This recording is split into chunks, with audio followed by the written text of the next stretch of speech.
Today's generation appears to be committed to living life to the full and living it now. Make the most of today's opportunities because they may not be there tomorrow.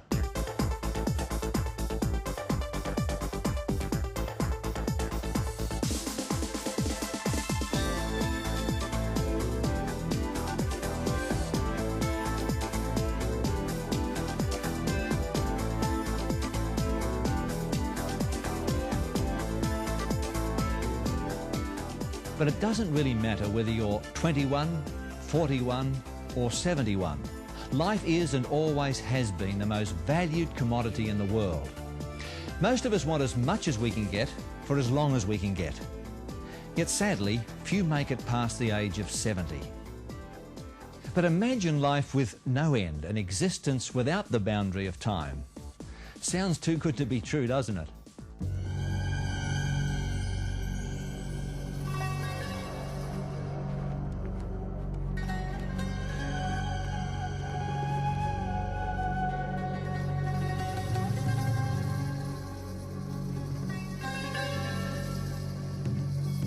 Humanity has always been fascinated by its origins and curious about its ultimate destiny. And perhaps the most spectacular evidence of that quest can be found in the land of Egypt.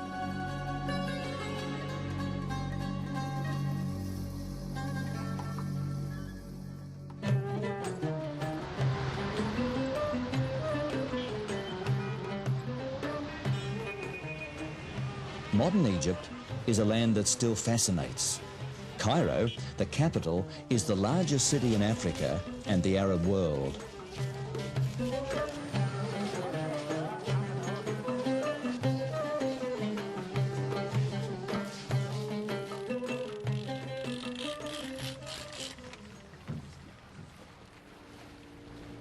In a country that is 96% desert, it has been said that Egypt is the Nile and the Nile is Egypt. Flowing from the heart of Africa, the Nile is the longest river in the world and provides vital irrigation water for cultivation.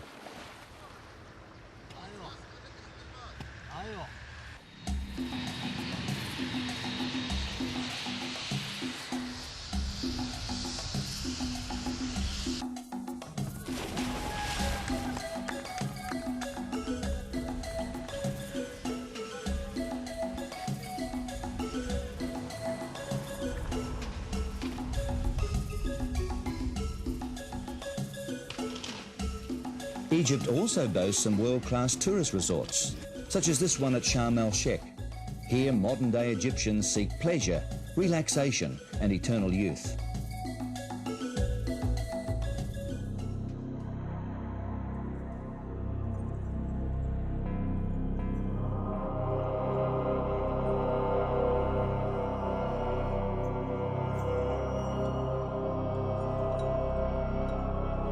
But perhaps the greatest drawcard to Egypt is the fascination that ancient Egyptians had about living forever. Their culture and religion were based on it, and most of their energies were consumed preparing for it.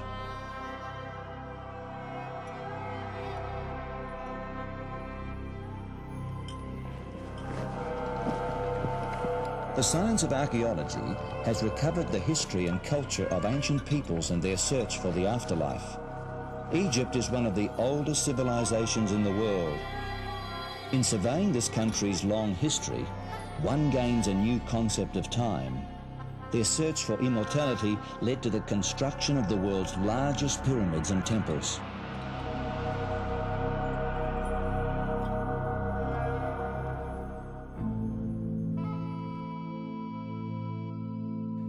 Modern Egyptians have not lost their longing for the spiritual. Like their ancestors, their search for immortality continues. Most of the world's religions can be found in Egypt today. In fact, Cairo is the center of Islam in northern Africa, and its medieval district has some of the finest Islamic architecture in the world. But can the Egyptians' millennia-long obsession with immortality help prepare us for death and the afterlife? Is it possible that their quest might also tell us something about how we can live life to the full, right here and now, on the threshold of a new millennium? For the ancients, the afterlife was as much a spiritual journey as their day-to-day worship of their king and gods. And in a strange way, they did discover something about immortality. In an effort to preserve the body for life after death, the Egyptians developed a procedure known as mummification. Upon death, the body was covered with tar, wrapped in hundreds of metres of linen interspersed with oils and spices, and placed in a wooden coffin inscribed with prayers and magical incantations to guarantee safe arrival to the world of the dead. The Egyptians believed that this life was a preparation for the world to come.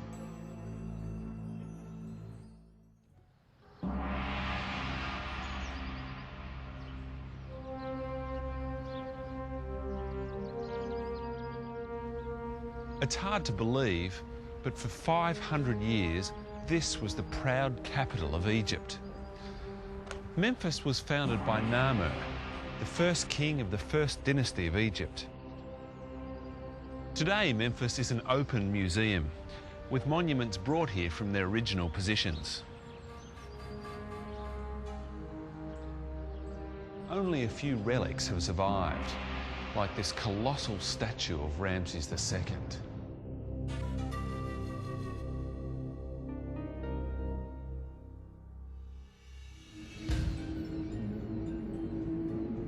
The kings of Memphis were buried a few kilometres away at Saqqara. The earliest form of royal grave was an underground chamber at the bottom of a shaft. It was covered by a brick or stone structure called a mastaba. Zoser, the first king of the third dynasty, decided to put a series of mastabas on top of one another, an early attempt to assure his departure from this world into an immortal future. The result was the world's first pyramid. It was a stepped structure built in 6 stages and standing 63 metres high.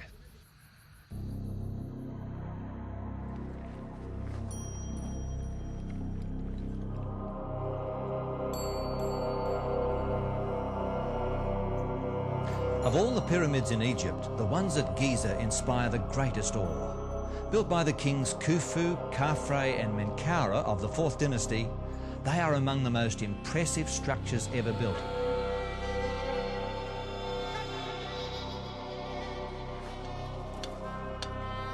According to an ancient Egyptian proverb, everything fears time, but time fears the pyramids. They are the only one of the 7 wonders of the ancient world that still remain. Khufu built the Great Pyramid to be his eternal home. It's a concept that was of paramount importance to the ancient Egyptians. For the king's quest for immortality reflected the whole nation's desire for never-ending life. His eternal happiness was their guarantee of prosperity in this life and the next. The grand hope of immortality is mirrored in the incredible size of the Great Pyramid. It stands 42 stories high and covers an area of 10 football fields. It's hard to imagine just how much stone is actually here. There's about 2.5 million blocks, each weighing around 2.5 tonnes, though some weigh up to 15 tonnes. No 2 sides are identical in length, but the difference between the longest and shortest sides is only 20 centimetres.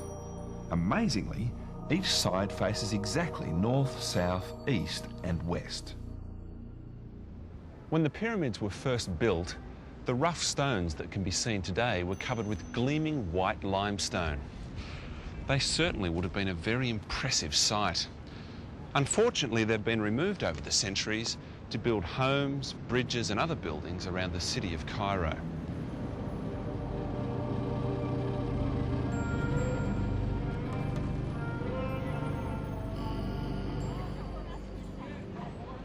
The apex of the Great Pyramid is missing, so it's 10 metres lower than its original size. But the question is often raised, how long did it take to build these massive monuments?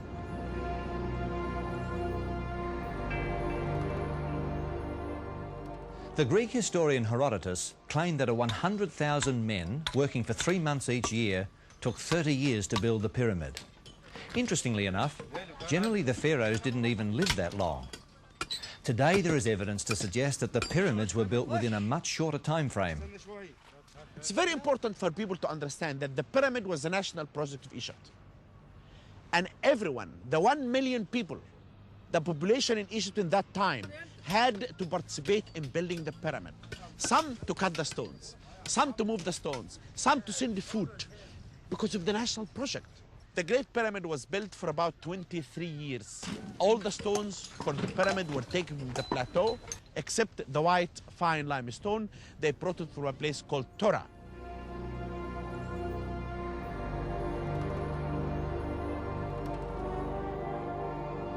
Irrespective of the time it took to build them, they are magnificent structures and very carefully designed to preserve the body of a king.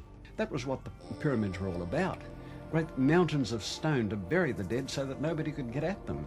And it was very important to the Egyptians that their bodies be preserved. Their concept of life after death was that the Ka, as they called it, K-A, left the body, but it came back to the body, and if the body wasn't there, that was disastrous. So they had to mummify the body to preserve it. They had to build pyramids to protect it from animals, jackals, and also from tomb robbers. And so all these complex passages were designed to thwart the tomb robbers. It didn't work. Not one of them was successful. No mummy of the Pyramid Age has ever been found. The mummies you see in the Cairo Museum, they come from the 18th, 19th dynasty onwards, and they were from the Valley of the Kings. The king is buried underneath the pyramid. He will use the pyramid as a stairs to go up to the sun god Re. Then the pyramid shape is a symbol of the sun god. When you enter from the moon entrance, you will go left through a corridor about 100 meters length that lead you to the first burial chamber. This burial chamber is not finished. And after that, if you go from this room up, you will go through a corridor about half a meter high that leads you to two things. One, the so-called Queen's Chamber, which is also unfinished. And of course, you will be in front of the most magnificent thing that an architect made. And it leads you to the burial chamber. It's made of granite from Aswan, and it has inside two shafts. They call it air shafts, but they are not really air shafts. They are model corridors for the soul of the deceased king to go through, one to join the stars and the other one to join the boats that are located, two on the south side, that the soul of Khufu Azra will take one boat to the trip of the day and the other boat to the trip of the night. The next king was Khafre, who built his pyramid next to that of his father. His pyramid still preserves part of the smooth outer casing which once covered all the pyramids. Because of the problem of tomb robbers in those days, Khafre tried a new tactic to secure his tomb. Using a rocky knoll at the base of the pyramid, his workmen carved a lion 73 metres long and 20 metres high. Carved onto the body was Khafre's face. It was intended to scare away tomb robbers.